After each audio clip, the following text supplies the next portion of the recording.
Assalamu alaikum. Welcome to first video of IQ Pakistan. The topic of our discussion today is locust attack. A lot to know, a lot to discuss. But before we go into details, let's see some important point of discussion and what we will discuss in this video. So there are some points of discussion. Number one, we will discuss what are locusts. Locust क्या हैं? Difference in locust and grasshoppers. Locust का life cycle कैसा है, locust attack कितने ख़तरनाक हो सकते हैं, हिस्ट्री क्या रही है लोकस्ट अटैक की, कितने सीवियर थे, इनकी वजह से कितना लॉस हुआ, लोकस्ट अटैक पाकिस्तान के अंदर पाकिस्तान की इकॉनमी पे क्या इफ़ेक्ट है इसका, और जो अभी रिसेंट लोकस्ट अटैक हुआ है इसकी वजह से पाकिस्तान ने क्या सफ़र किया, कॉज ऑफ रिसेंट अटैक्स, क्या वजूहत हैं लोकस्ट अटैक होने की वजह से, आखिर ये लोकस्ट क्यों बार बार हमले करते हैं, और लास्ट पे जैसे सब प्रॉब्लम्स होती हैं उनका एक सोल्यूशन होता है, एंड वी विल डिस्कस कि क्या सोल्यूशंस हैं लोकस्ट अटैक के. Before we start the video, don't forget to subscribe our channel and let's start the video from the number one point. What are the locusts? Locusts are a collection of the certain species of short horned grasshoppers that have a swarming phase. Locust और grasshoppers अगर हम इनकी class देखें तो class में ये same class से belong रखते हैं बायोलॉजिकली, लेकिन इनमें थोड़ा सा डिफरेंस होता है. लोकस्ट की जो शेप है वो ग्रासहोपर्स की तरह ही होती है, आगे हम देखेंगे पिक्चर्स में, लेकिन जो लोकस्ट हैं ये भी शॉर्ट हॉर्न ग्रासहोपर्स की तरह ही होते हैं, बट डिफरेंस आता है इनके लाइफ साइकिल है उसके अंदर. लोकस्ट के अंदर स्वार्मिंग फेज होता है, ये स्वार्म की फॉर्म में जाते हैं, एक झुंड बना के हमला कर देते हैं, जबकि जो ग्रासहोपर्स होते हैं वो ऐसा बिल्कुल नहीं करते. Under certain circumstances they became more abundant and change their behaviour in habits and become gregarious. ये शुरू में जब इनकी लाइफ साइकिल स्टार्ट होता है तो ये सॉलिटरी होते हैं, लेकिन उसके बाद Aahista Aahista due to behavioural changes इनका बिहेवियर चेंज होता है, और बिहेवियर चेंज करने की वजह से ये अपने अडॉप्टेशंस लेके आते हैं और ग्रेगरियस बन जाते हैं. कैसे होता है ये हम देखते हैं नेक्स्ट स्लाइड में. अब डिफरेंस क्या है लोकस्ट में और ग्रासहोपर्स में. इनकी जो अपीयरेंस है ऑलमोस्ट आइडेंटिकल होती है, लेकिन डिफरेंट बिल्कुल आइडेंटिकल नहीं होती, डिफरेंस होता है इन दोनों में.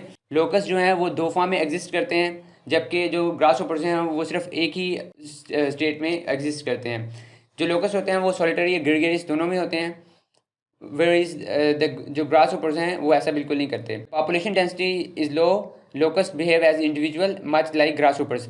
लोकस्ट ग्रासहोपर से किस तरह डिफरेंट हैं और वो कब ग्रीगेरियस होते हैं और कब वो सॉलिटरी फेज के अंदर रहते हैं. तो इसका बड़ा सिंपल सा आंसर है कि जब वो लोकस जो है वो इंडिविजुअल होते हैं, एक झुंड के अंदर नहीं होते, तो वो अपना लाइफ साइकिल सॉलिटरी में भी गुजार देते हैं, और वो कभी एक बार ग्रीगेरियस में जाने के बजाय, वो ख़तरनाक बनने के बजाय एक सिंपल ग्रास होपर की तरह ही अपनी ज़िंदगी गुजार देते हैं. लेकिन जब उन्हें उनकी फूड अच्छी तरह अवेलेबल हो, उनकी सारी जो रिक्वायरमेंट्स हैं वो पूरी हों, तो वो ग्रीगेरियस फेज में चले जाते हैं और फिर अटैक करते हैं.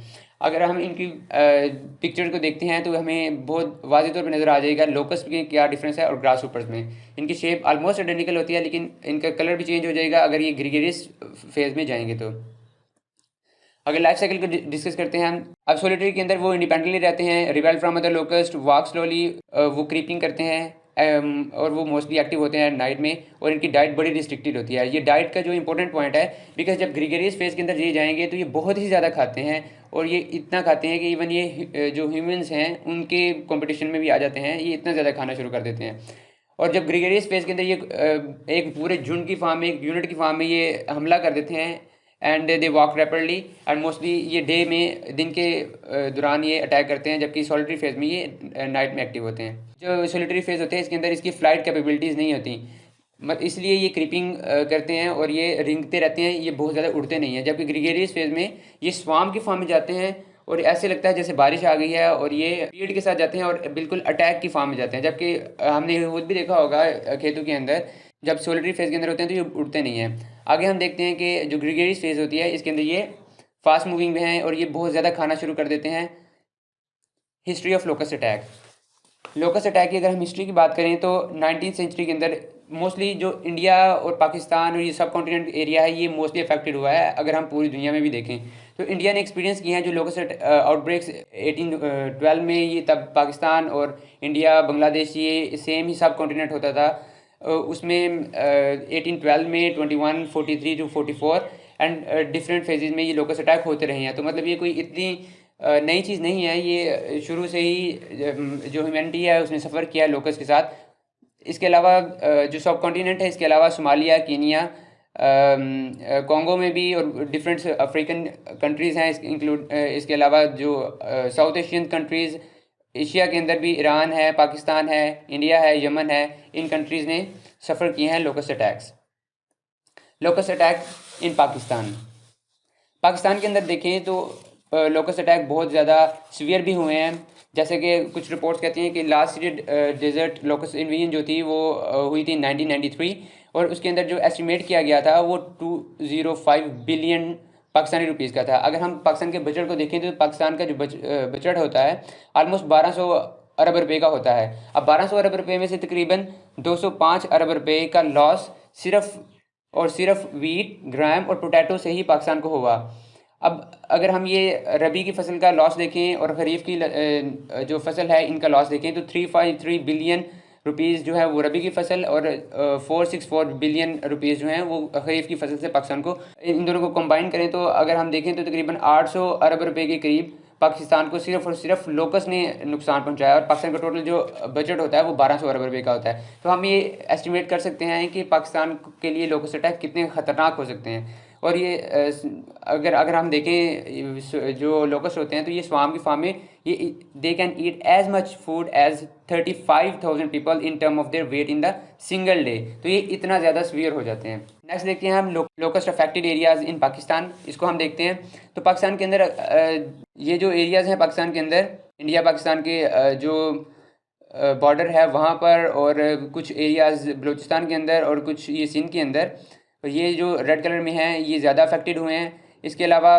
जो एरियाज़ यहाँ पे समंदर के साथ साथ हैं बलूचिस्तान के, उन एरियाज़ में भी अफेक्ट हुआ है। साउथ पंजाब में, जनूबी पंजाब के कुछ एरियाज़ हैं वहाँ पे, और स्पेशली इन एरियाज़ में जो कि इंडिया के साथ और पाकिस्तान और सिंध के बॉर्डर पे हैं, ये वाले अजला में, ये वाले डिस्ट्रिक्ट में ज़्यादा लॉस हुआ है। अगर हम देखते हैं NDMA की रिपोर्ट, जो कि नेशनल डिज़ास्टर मैनेजमेंट अथॉरिटी है पाकिस्तान की, के जो रिपोर्ट हैं उसके मुताबिक अगर हम टोटल देखें 52 डिस्ट्रिक्ट जो हैं वो अफेक्ट हुए हैं। 31 बलूचिस्तान के अंदर, 10 डिस्ट्रिक्ट इन KP के, 6 in Sindh and 5 district in Punjab. अब काज ऑफ लोकस्ट अटैक की अगर हम बात करें तो इसकी बहुत सी वजूहत हैं। अब लोकस्ट अटैक की सबसे बड़ी वजह जो है कि इनका जब ये ग्रीगेरियस फेज में आते हैं तो इनका रिप्रोडक्टिव सिस्टम भी बड़ा फास्ट हो जाता है, और वो about 20 folds with in 3 months. तो वो अपने 3 महीनों के अंदर 20 गुना बढ़ जाता है एज़ कम्पेयर टू जितना वो पहले रिप्रोडक्टिव सिस्टम उनका होता था। और ये लोकस जो वैसे क्रीपिंग करते हैं वो ग्रीगेरियस फेज के अंदर 150 किलोमीटर एक दिन के अंदर ये फासला जो है ये तय कर सकते हैं। Locust can fly up to 150 kilometre daily in 1 square kilometre. अगर मानसून की बात करें तो ये भी एक जो इनके इनिशियल जो काजेज़ हैं उनमें से एक है कि हैवी रेन हुई बहुत ज़्यादा, उसकी वजह से क्या हुआ, the recent locust outbreak along the Indo Pakistan border may have been driven by the longer than usual monsoon across the region. तो बारिशें बड़ी ज़्यादा हुई, बारिशें ज़्यादा होने की वजह से क्या हुआ कि एक तो साइक्लोन आया जो इंडियन ओशन है उसके अंदर, क्योंकि साइंटिस्ट कहते हैं the current locust outbreak is the biggest in the 25 years in Ethiopia, Somalia and 26 years in India, 70 years in Kenya and locust and this is report according to the Food and Agriculture Organization of the United Nation. तो scientist ये कहते हैं कि जो अभी locust attack हुआ है recently, ये 25 ईयर्स जो पीछे लोकस्ट अटैक हुए हैं उनमें सबसे बड़ा है। तो इसकी वजह क्या है, यहाँ पर साइक्लोन्स आए हैं ओशन की वजह से, और उन्होंने धकेल दिया इन जो लोकस्ट थे उनको सहरा से, डेजर्ट से इन रीजन्स की तरफ, जो कि साउथ एशिया के रीजन्स हैं और पाकिस्तान के रीजन है और अफ्रीकन रीजन्स हैं। इसके अलावा हैवी रेन हुई, उसकी वजह से वेजिटेशन ज़्यादा हुई, वहाँ पर प्रोडक्शन ज़्यादा हुई, तो उनको खाने के लिए भी ज़्यादा मिल गया, और उनको ज़िंदा रहने के लिए ज़्यादा जब फूड मिली तो वो ज़्यादा ग्रो किए। तो ये भी एक मानसून जो है वो एक इंपॉर्टेंट फैक्टर था इनके लोकस अटैक का। अब इस स्लाइड के अंदर भी ये दिखाया गया है कि जो साइक्लोन्स थे वो आए जिन्होंने उनको धकेल दिया इन पाकिस्तान की इन रीजन्स की तरफ, और फिर यहाँ से वो इंडिया की तरफ भी माइग्रेट कर गए। काज है उसके अंदर ये भी इंक्लूड है कि स्वाम जो है वो अरेबियन सी के अंदर आए, हैवी रेन हुई, और वो हैवी रेन ने ड्रोव किया लोकस्ट आउटब्रेक को, and this occur due to intense swarm activity source from Arabian sea during the last 2 seasons.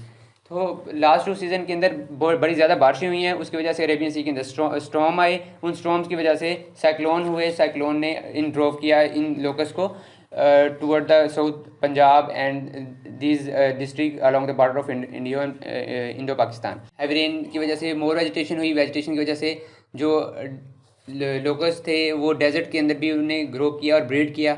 Climate change जो है वो इम्पोर्टेंट पॉइंट था साइंटिस्ट के अकॉर्डिंग। तो जो इंडियन ओशंस डाइपोल एक फैक्टर है, उसकी वजह से क्या होता है कि वार्मर जो वेस्ट एरिया है वो ज़्यादा वार्मर हो जाता है और कूल एरिया जो है वो जो ईस्ट एरिया है वो ज़्यादा कूलर हो जाता है। तो इस डिफरेंस की वजह से भी जो एयर है, एयर मूवमेंट होगी, एयर मूवमेंट की वजह से वो पुश कर देती है लोकस्ट को टूवर्ड द जो लिविंग एरियाज़ हैं in south Punjab and Pakistan and the Sindh and Baluchistan, और फिर वहाँ से इंडिया की तरफ। लेकिन इतनी ज़्यादा जो हमने इम्पोर्टेंट पॉइंट्स देखे हैं, तो इनके अलावा कुछ और भी पॉइंट्स हैं जो कि इनसे बड़े साइंटिस्ट कहते हैं। इंडियन मीडिया क्या कहता है इस बारे में, लोकस्ट अटैक की क्या वजह है और इंडिया के अंदर क्यों आया, लेट्स सी। सबको तो हमने सूली पर चढ़ा दिया, तो पाकिस्तान अब टिड्डियों को आतंकी बनाकर भारत भेज रहा है। आधे पाकिस्तान पर टिड्डियों का कब्जा हो गया और कश्मीर की तरफ आंख उठाने वाला पाकिस्तान कराची की टिड्डियों से भी नहीं बचा पा रहा है। ऐसे कमजोर और कायर पाकिस्तान से पूछता है सारा भारत दोस्तों कि क्या आतंकियों के बाद भारत में टिड्डियों वाली साजिश कर रहा है पाकिस्तान? भारत को धमकी देने वाला पाकिस्तान क्या टिड्डियों से ही हार गया है? तो आप जैसे कि आपने सुना कि पाकिस्तान में जो लोकस्ट अटैक हैं उनका तो कोई नहीं, लेकिन इंडिया के अंदर जो आए हैं वो पाकिस्तान ने भेजे हैं। तो चलें, ये तो था इंडियन मीडिया। अब हम डिस्कस करते हैं सॉल्यूशंस क्या हैं। और जब प्रॉब्लम आती है तो वहाँ पर कुछ सॉल्यूशंस भी होते हैं। तो सबसे इम्पोर्टेंट पॉइंट ये है कि आप प्रिवेंटिव मेजर्स जो हैं वो यूज़ करें। जब अब वहाँ पर पता चल जाएगा कि यहाँ पर लोकस्ट अटैक होना है तो उसके लिए प्रिवेंटिव मेजर्स लेनी पड़ेंगी।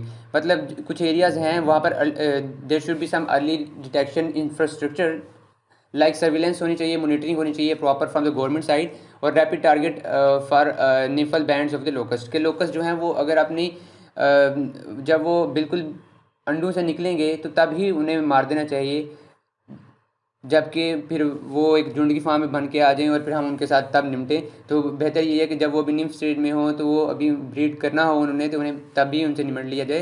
तो इसके लिए ज़रूरी है कि अर्ली डिटेक्शन इंफ्रास्ट्रक्चर हो। आगे हम देखते हैं कि there should be some post outbreak control measures using the biopesticide जो हैं वो यूज़ होती हैं। इसके लिए हेलीकॉप्टर से भी स्प्रे किए जा रहे हैं। वैसे भी जो डिफरेंट ऑर्गेनाइजेशंस हैं वो भी बायोपेस्टिसाइड कर रहे हैं, और किसान जो हैं वो अपने लेवल पे भी बायोपेस्टिसाइड्स यूज़ कर रहे हैं to for the killing the locust. इसके अलावा बाइफन ग्रेन्यूल्स हैं, और ये क्या करती हैं, this slow releasing granules will kill off young locust nymphs as they emerge from the egg. तो अंडों से निकलते ही उनको मार देती हैं ये डिफरेंट ग्रेन्यूल्स। अब ये आगे क्या है कि eat as food, yes this is also solution के लोकस्ट को खाया जा सकता है। आगे हमें कुछ पिक्चर्स देखेंगे, उसमें लोकस्ट को फूड के तौर पे भी खाया जा सकता है। लेकिन अब इनको कोई खाएगा क्यों? लोकस्ट के अंदर 62% जो है वो प्रोटीन होती है, 70% फैट्स होते हैं, और डिफरेंट एलिमेंट्स भी होते हैं including magnesium, calcium, potassium, manganese, sodium, iron and phosphorus. So अगर आप अपनी फास्फोरस की कमी को पूरा करना चाहते हैं एंड इंक्लूडिंग द प्रोटीन, अगर आपको प्रोटीन की कमी है तो आप टिड्डी दल की बिरयानी बना के खा सकते हैं, and we will see that pictured as well in the next slide. इसके अलावा जो इम्पोर्टेंट बहुत ही ज़्यादा जो आजकल कारआमद एक सोल्यूशन मिला है वो पाकिस्तान ने ही ईजाद किया है। यस, ये पाकिस्तान के साइंटिस्ट की है कि कैप्चर एंड सेल। पाकिस्तान के अंदर ये बहुत ही ज़्यादा ट्रेंड में जा रहा है, और इवन जो पाकिस्तानी प्राइम मिनिस्टर इमरान है इसको बैक कर रहे हैं कि catching and selling of the locust ये काम शुरू किया जाए। अब इसका फ़ायदा क्या होगा कि जो लोकस्ट हैं उनको पकड़ा जा रहा है, उसको किसान जो हैं वो बेचते हैं 15 रुपीज़ पर किलोग्राम। पाकिस्तान के एक शहर ओकाड़ा के अंदर ये बिक रहा है, और बाकी जो शहर हैं उनमें भी शुरू हो चुका है ये काम। इससे क्या होगा कि जो लोकस्ट हैं जैसा कि हमने देखा कि ये रिसोर्स ऑफ प्रोटीन है, तो इनको पोल्ट्री फार्म्स में यूज़ कर लिया जाता है उनको खाना देने के लिए। तो इससे उनकी जो पोल्ट्री फार्म्स हैं वहाँ पर जो मुर्गियाँ हैं उनकी प्रोटीन की ज़रूरत पूरी होगी, और दूसरी तरफ जो टिड्डी दल से हैं उनसे भी निपटा जाएगा। और किसान भी, चूँकि 15 रुपये पर किलोग्राम के हिसाब से मिल रही है, उनको पकड़ना बहुत आसान होता है। स्पेशली ये दिन के वक्त अटैक करते हैं, तो रात के वक्त इनको पकड़ना रिलेटिवली ज़्यादा आसान होगा। तो इसलिए इनको किसान जो है बेच के रेवेन्यू कमा रहे हैं। दूसरी तरफ पोल्ट्री फार्म्स में भी इसको यूज़ किया जा सकता है। ये हमने कहा कि लोकस्ट जो हैं वो फूड के तौर पे यूज़ हो सकते हैं, और डिफरेंट कंट्रीज़ के अंदर इनको फूड के तौर पे यूज़ किया गया है, और लोकस्ट की बिरयानी भी बनाई जाती है as you can see in this video. And जैसे हमने कहा कि पाकिस्तान के अंदर सेल किया जा रहा है इनको, तो and you can see that Pakistan turns locust threat into chicken feed. So that's all for today, and I hope you like the video, and don't forget to subscribe our channel. And if you have any query, you can let us know in the comment section. And thank you very much for watching the video.